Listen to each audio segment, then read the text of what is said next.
ইন্না আউওয়ালা বাইতি উযিআ লিন-নাস লাল্লাযী বাক্কাতা মুবারাকা ওয়া হুদাল লিল আলামিন। এই কাবা আমাদেরকে শিক্ষা দেয় যে কাবা হলো শুধুমাত্র একটি জায়গা। কাবা আমাদের এক, কিবলা আমাদের এক, রাসূল আমাদের এক, এবং আমাদের আল্লাহ এক, এবং আমাদের সংবিধান কোরআনও এক। যেহেতু মুসলিমদের সংবিধান, মুসলিমদের রাসূল, মুসলিমদের রব, মুসলিমদের কিবলা একটি, তাহলে আমাদের এত দলে বিভক্ত হওয়ার প্রয়োজনটা কি রয়েছে? এত দল কেন আমাদের মাঝে? এত কিবলা কেন? কিবলা হবে একটি, সেটা হচ্ছে কাবা।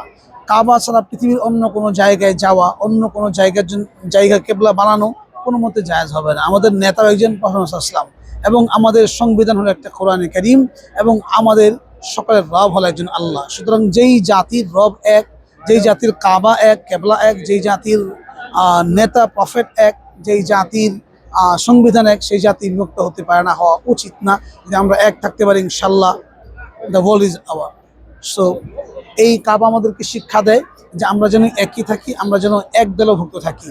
দোয়া করি আল্লাহ পাক যেন এই কাবার বদৌলতে, আজকে দোয়ার বদৌলতে সকল মুসলিম এক থাকে, সে তৌফিক দান করে। আসসালামু আলাইকুম।